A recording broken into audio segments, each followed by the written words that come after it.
As citizens, we can sometimes take for granted that the responsibility for preparation and accountability of the annual budget lies solely with the government.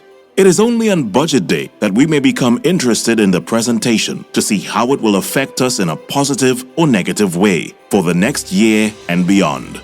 Just how does this country's national budget come about, and what roles do Parliament, government, and opposition perform in this regard? To answer this question, let's briefly look at their separate and important functions. The role of government is to supply a fully functional framework from infrastructure to social services in which citizens can thrive. To do this, the government needs money, which makes the annual budget the most critical cog in the wheel of development. The role of the Parliament of Trinidad and Tobago, also known as the legislature, is the arm of state entrusted with the responsibility of making laws for good governance and providing oversight of the government or executive. One of the ways Parliament provides oversight is by the approval of public expenditure and monitoring the expenditure after approval. The opposition plays a critical role in representing the views of the minority in the Parliament. They also ensure that there is oversight of the government's activities. It is usually the opposition that leads the Parliament's oversight function of the government. The budget compels the government to carefully consider how to allocate limited resources in the best interest of the public.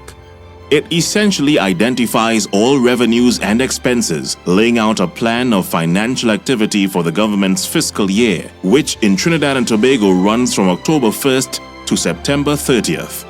Although the budget is usually presented to the population before the end of the government's fiscal year end, the actual budget process prior to being presented in Parliament is a continuous cycle throughout the year. Let's look at a brief overview of the budget cycle. Step 1. Budget preparation, February to September of the previous year. The Minister of Finance issues a call circular, usually in the month of February each year, to all ministers, permanent secretaries, heads of departments, and the Chief Administrator, Tobago House of Assembly. The call circular sets out the requirements that must be followed in the preparation of their draft estimates. Ministries, departments, and agencies submit their draft estimates in response to and in conformity with the call circular by the deadline date of April 30th. These estimates are examined, discussed, and adjusted where necessary and finalized during the period May to early September. The minister then takes a note on the proposed level of expenditure to Cabinet for approval. Once approved, the budget statement is presented in Parliament. The draft estimates are then sent to Cabinet for approval, and once approved, the budget is presented in Parliament by the Minister of Finance. Step 2 is the legislative part of the process, which takes place no later than the end of October by the budget year and begins with Budget Day. On Budget Day, the Minister of Finance lays the draft estimates along with the accompanying budget documents in Parliament. These documents are automatically referred to the Standing Finance Committee. The appropriation bill is introduced. The Minister of Finance presents his budget speech and announces the date for the budget debate at the end of his presentation. The debate is led by the leader of the opposition, and at the end of the debate, the Minister of Finance asks that the appropriation bill be referred to the Standing Finance Committee for consideration along with the estimates presented. The Standing Finance Committee, chaired by the Speaker of the House, scrutinizes the budget documents presented. Once this examination is completed, the House of Representatives will resume and the Minister of Finance will give a report to Parliament stating that the bill, together with the estimates, were approved. The bill is read a third time in the House of Representatives and passed. The appropriation bill is then introduced in the Senate, where it is also debated and passed. After parliamentary approval, the bill is forwarded to the President for his assent. Step 3 is the implementation stage and occurs from October to September of the budget year.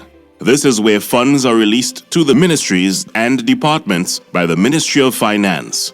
Scrutiny of government spending during this period is done by the Public Administration and Appropriations Committee of Parliament. Step 4 is the audit stage from October to May of the following year. where the Auditor General examines the government accounts and financial statements. These audit reports are tabled in Parliament.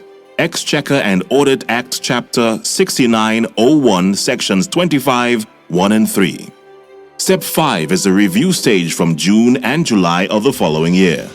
The Public Accounts Committees of Parliament play an important role during this stage, ensuring relevance and accuracy of audits.